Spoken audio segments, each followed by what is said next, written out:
Hi, good day, and welcome to your VIDHS, an informative podcast that features and dives into all of the divisions and departments that are housed under the U.S. Virgin Islands Department of Human Services. As we delve and get closer to the month of June, here in the USVI territory, it's a most precarious time of year where we're very concerned about storms on the horizon.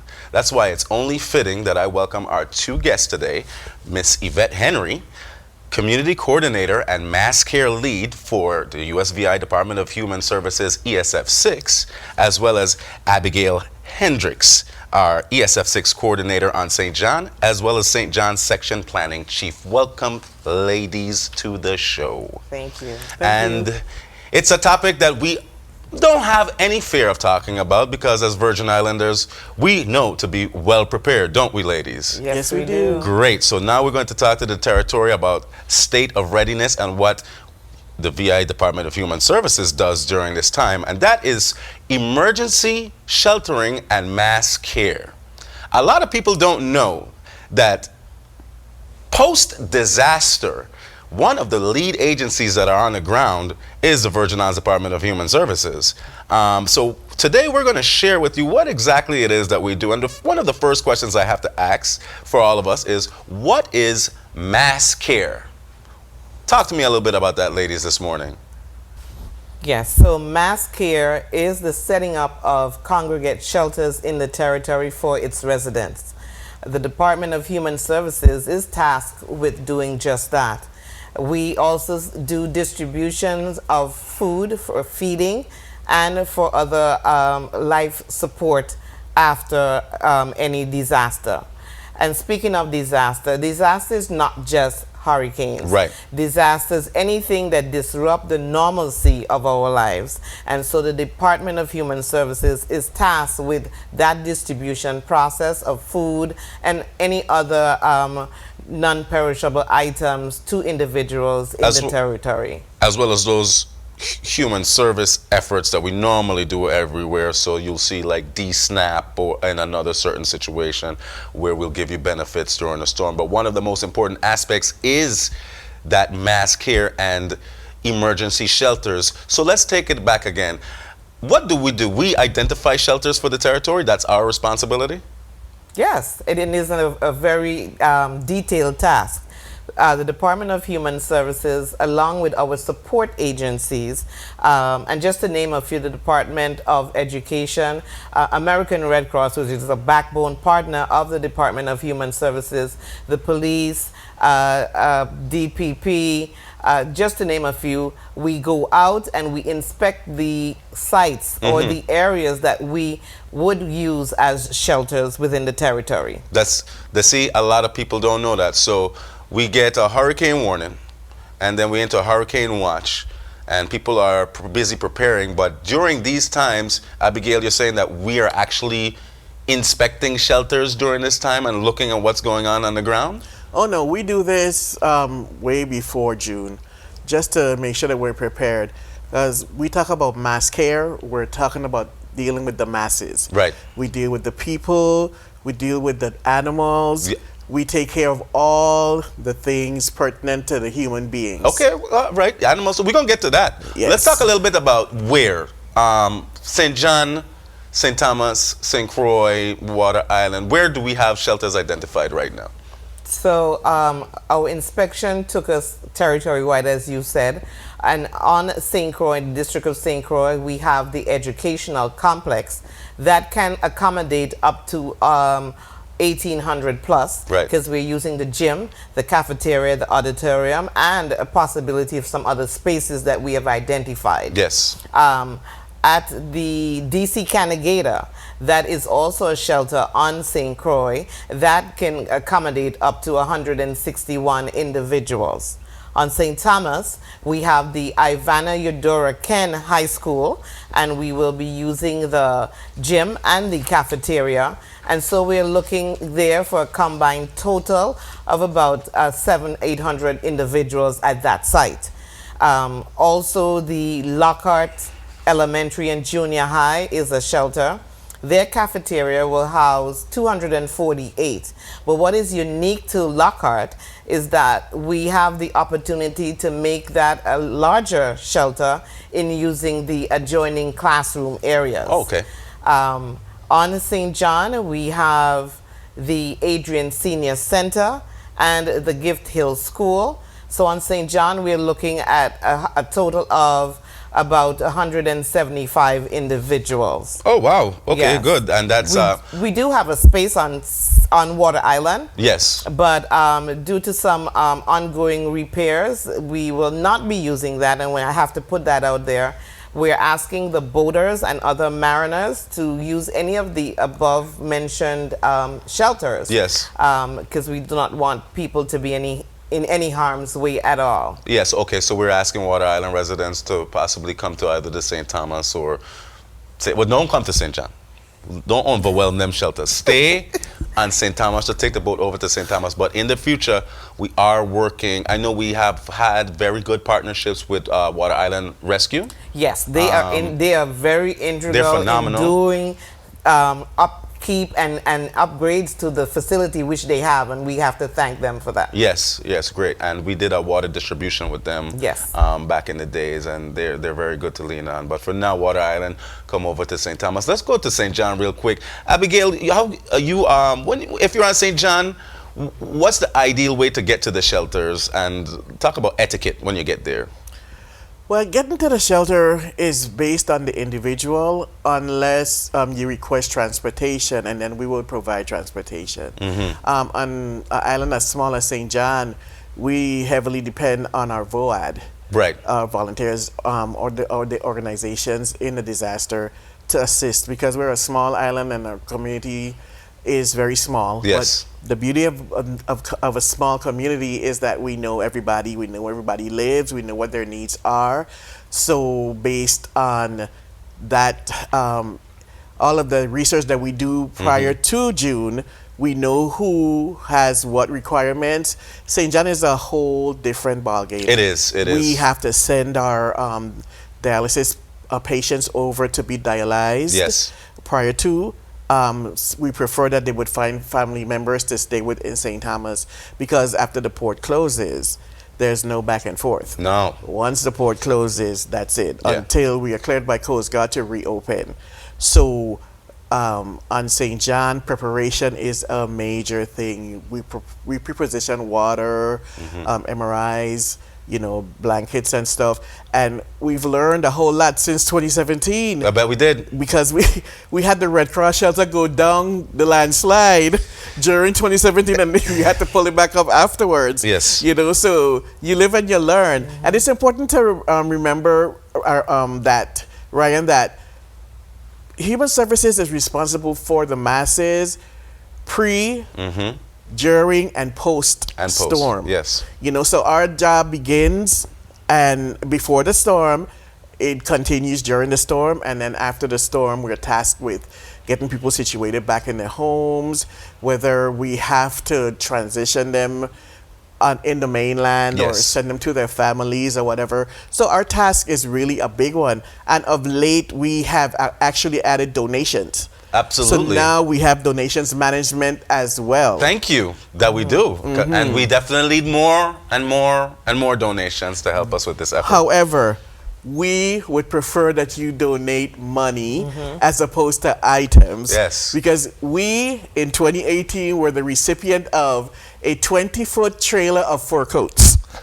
Now, what are we going to do with that in St. John and St. Thomas and St. Croix?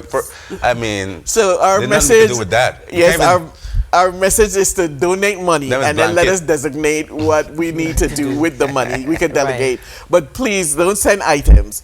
It's not a time to clear out your closet and send us the things that you really don't want. Yes, no, we don't want a million batteries. Right. Well, we do, but still. Yeah. Let's talk a little bit about preparing in itself, because that's our wheelhouse as well, is teaching people disaster management. So what should individuals be doing to be prepared for this upcoming 2024 season that models and international models and the National Weather Service is saying may be a very, very dangerous storm season coming up, according to reports. What should we do to prepare?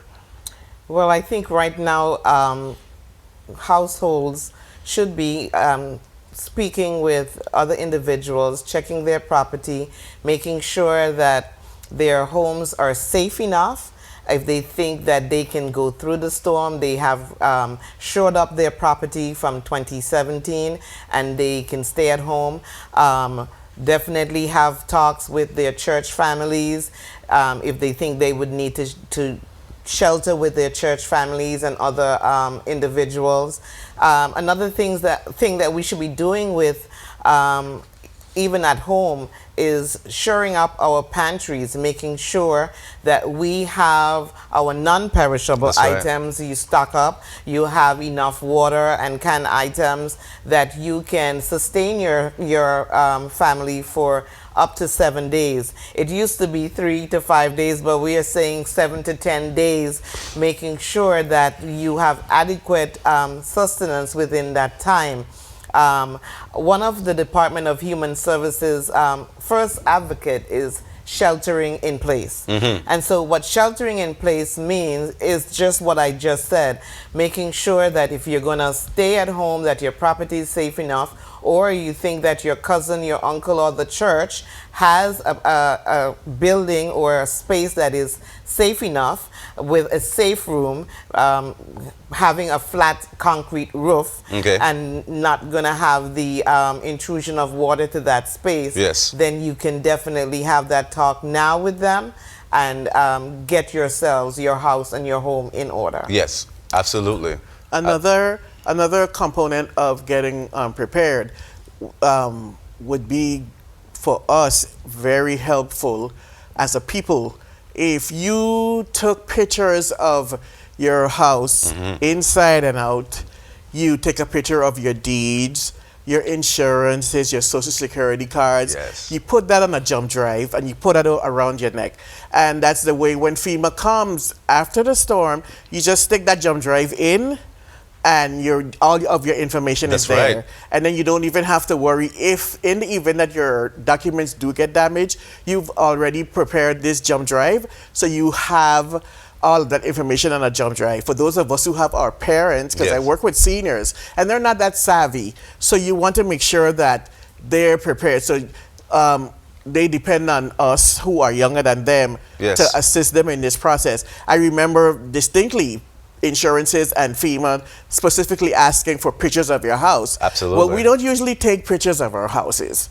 It's not something It's that we not something normally that we do. Unless we're showing off. Right, or, we you take know. a picture of ourselves in front of our house Yeah. or something like that. But to take a picture of inside your house and outside of your house, we don't do that. Another thing is people who have generators. You want to get your generator serviced. Now is the time. Yes, now is the time. You know, you want to change that oil. You want to run it for a couple of hours. You know, you want to make sure that it is in good repair. And if not, you know, you get it to whoever can fix it and get your generators all squared up, because you don't want to have to deal with that after the fact. And another thing we want to advocate is you always want to think ahead. You got to be proactive. What if I decide to shelter at home and my roof goes? Where am I going to go until exactly. the storm subsides? So you always have to think of those things. And Yeah. that will help us as a people, like I said before. It makes it so much easier post-storm for us to assist. Those, yeah, that's very important to know.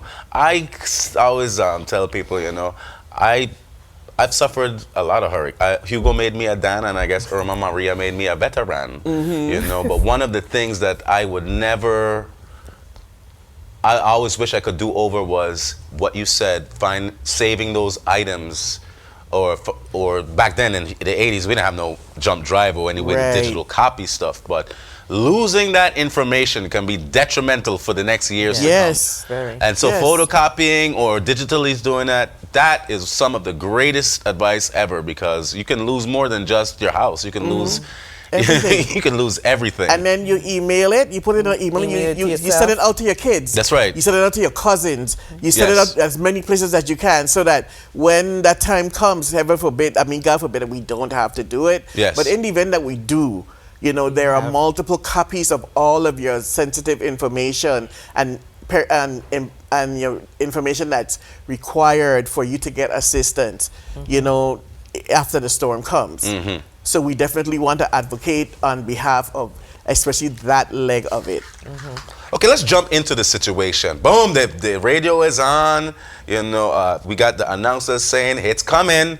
Time to pack up. Get yourself to an emergency shelter if you need it. Stay or shelter at home. Make sure you have all of your things. What is a go bag? And what is the purpose of us having one of those nearby for safety reasons during an emergency disaster? So a go bag could be a couple of things. It could be a backpack. It could be a small roller overnight bag that you prepare. If you do decide that you're going to go to the shelter, to one of the shelters or to a family member's home, you would need to have this bag prepared with at least 4 to 5 days worth of clothes. You know, your leggings, you're going to use things that are not too heavy. Right. Couple t-shirts, your underwear, flashlight, small radio, battery backup for your cell phones. And if you're going to go to the shelter with your children, make sure that you have reading materials for them, games, snacks, yep, a blanket, a neck pillow or a pillow to take with you. Lots of times when individuals come to the shelter, they feel that it's going to be set up for them, but we don't have that comfort or for individuals. So come with your comforter, come with your pillows. Yes. Know that when you come to the shelter to ride out the storm, which is the evacuation portion of sheltering, that there aren't going to be any cots laid out unless you are a medical individual. Okay. Yes. So you will be sitting up to ride out the storm. So we want you to be as comfortable as possible. Come with your comforter or your pillow to make yourself comfortable. And we will assure you once you're there that everything is going to be okay. That's awesome. Okay. And also on the medicinal side of things, you want to have at least 3 or 4 months of your prescription drugs on hand, because after the storm, you know, you may not be able to go to the pharmacy, or the pharmacy may not even be there. That's right. So you want to have 3 to 4 months of medication on your person. That's excellent advice. You know, some people are emotionally tied to the animals that they live with and take care of as well. Some people have emotional support pets for certain reasons. Is there a place for pets at our shelters? Very good question. So yes, we have identified 2 shelters. Okay. 1 in each territory. So on St. Croix, we have the educational complex that is deemed a pet shelter, and the Lockhart Junior High Elementary School. We are putting it out there that pet owners, yes, owners of small pets, cats, dogs, I mean, you know. Let's break down the little, because this is the Virgin Islands, okay? No hass, no goats, no, come on now. You can't bring that in here, all right? I didn't even know you could have an alpaca on the Virgin Islands, but, you know, talk to me. Tell these people what they can and what they cannot do, because you will get some offenders, I'm telling you. Yes. You will get some people who just want to just... So small pets, your cats, your dogs. And we're asking pet owners to come with your cages or your kennels for your pets. You will be in charge of taking care of your pets. And so just like yourself, you're asked to come with their medication. Yes. Whatever vitamins, whatever treats that you give them. Yes. To make sure that you have that for them.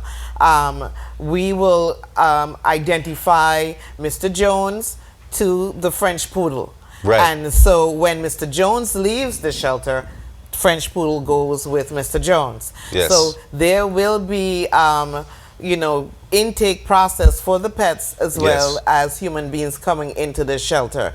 And we just want folks to know we're going to get a few that are going to come with. I'm sure you will. Out any cages or canals. So, yes, yeah, you know, you might get quite a few.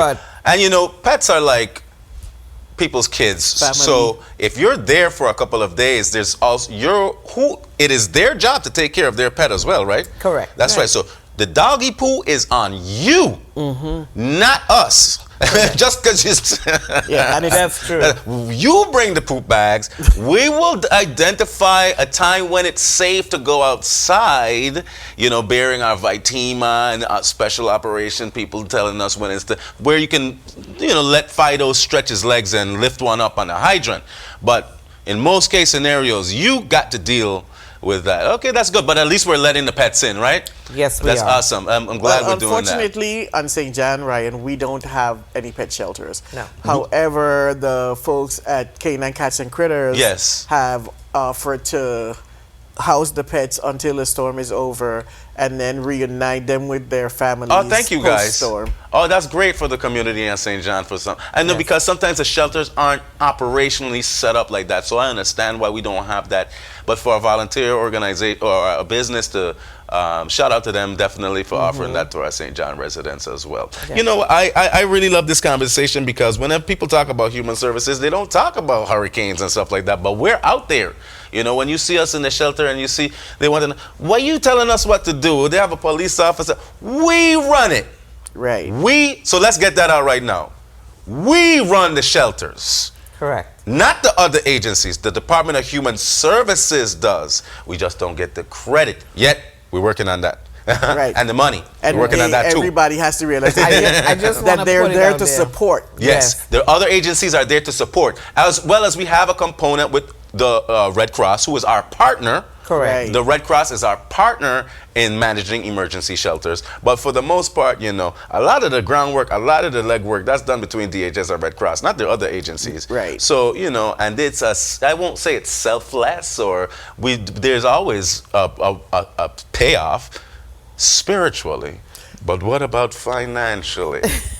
That's another topic that we'll get into. But ESF-6, Emergency Support Function 6, is a component of DHS whenever we're under an emergency situation. And it's important to remember, like Ms. Henry said earlier, we have the grace of a hurricane. Yes. We know when it's coming. Yes. But we're an all hazard essential department. Yes. We have to show up to Yes, work. we do. Yes. And We that's don't- another thing. We don't get the pleasure of staying home when the chips are down. We're Yes. out there in blue skies prior to, and in gray skies, we are there during and after. And after, that's right. DHS are all Essential. essential workers. And all hazards. And not for hurricanes, for All a hazards. potential flood, Tsunami. earthquake, tsunami, DHS has to be out there. Right. And we're glad to be because we're trained for this. Yes. Very We're much. I am professionals in happy this. to say that.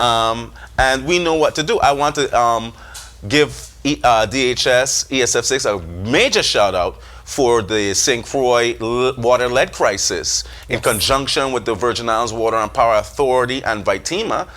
We were out there creating a distribution site, which is our job, Yes. for the people of St. Croix to receive water filters. Right, and that's an example of all hazards. And that is, that's an example of all hazards. Right. Why was DHS out there? Because when it comes to distributing resources, Yes. it's our job to set it up for the public. Correct. So WAPA had the filters that they bought for the people of the Virgin Islands due to the crisis.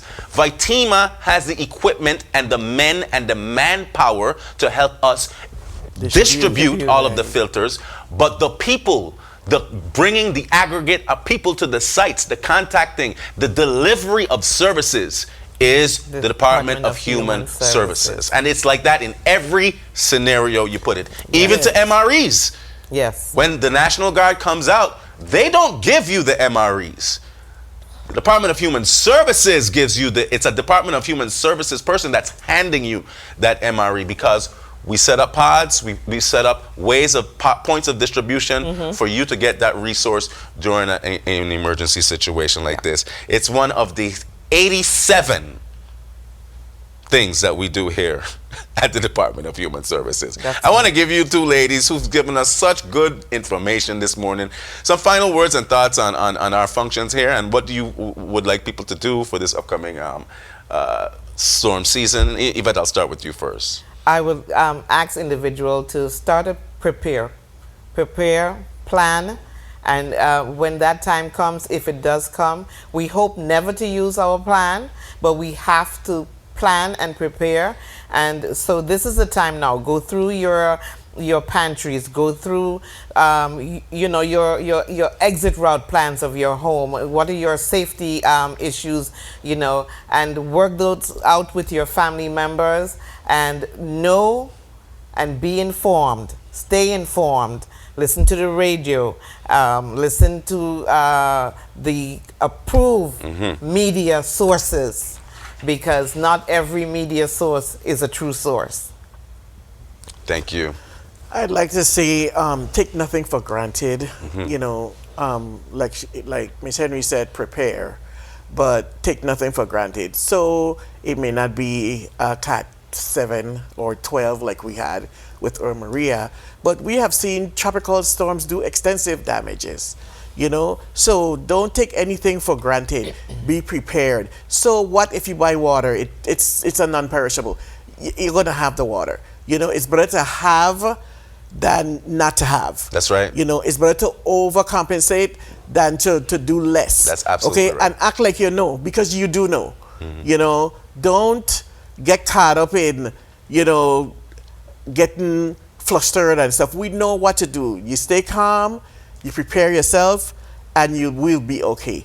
The seniors have also, I work with seniors in Blue Skies, and they have already told me that they expect storms this year. Yeah, seniors are like that. Yes. A lot of, it's just the way we are here in the Virgin Islands. We can get the feeling when it feels too dry or they got taste in our mouth. It's coming. All the fruits on the trees. I know. It's just been very... They're watching the animals kind of like prepare themselves. Yes. They have that instinct just like we do. Yes. They've been here for years. Our old folks know. They know what time it is. And speaking of that, I want to jump to a quick segue before we... Speaking of our beloved seniors, as we celebrated them last month for our Older Americans Month, and now we're in June, I just want to also talk to you a little bit before we sign off about Act 8058, and that is the Senior Disaster Registry that is also housed under the Department of Human Services. However, you can pick up applications for it at the BMV, yes, as well as the election system of the Virgin Islands. And what that is it's a registry of individuals 60 years or older, or living alone or have a disability, and we will put you in a mass messaging notification system where we will give you pertinent information to know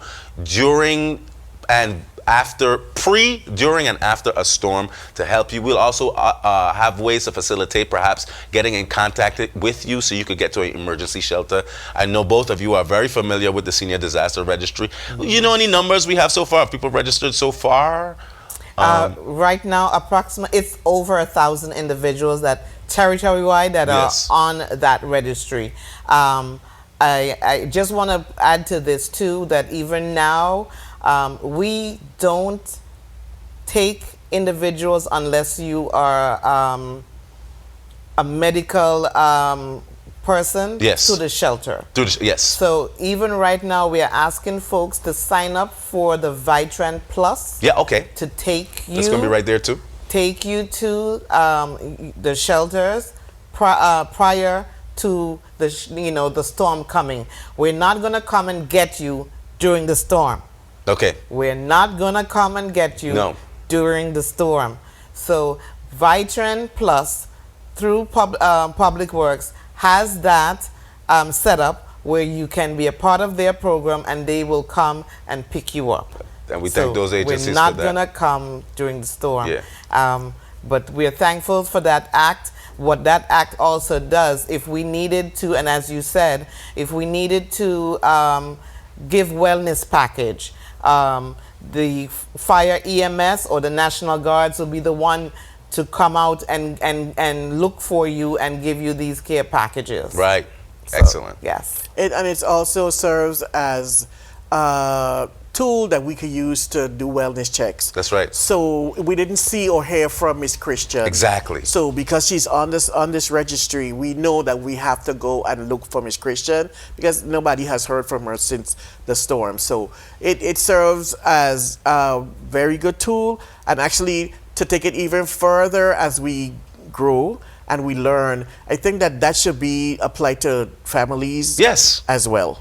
Yes. You know, all of our clients under our umbrella, we intend to make sure that we're keeping track of our people. We're in charge of the masses. The human in Department of Human Services means just that. Exactly. We take care of people. Exactly. Yvette, Abigail, I want to thank you so much for Thank sharing you. this pertinent, wonderful, and very informative information for our people here today. You're always welcome back on our show. We will probably do this next year for hurricane season 2025. If we survive, no, I'm just kidding. We'll do just fine if you listen to all of the advice that was given to you today. Thank you for watching your VIDHS. I'm your host, Ryan Nugent. You can catch us on Spotify, Apple Podcast, YouTube, as well as Buzzsprout. Take it easy. Thank you.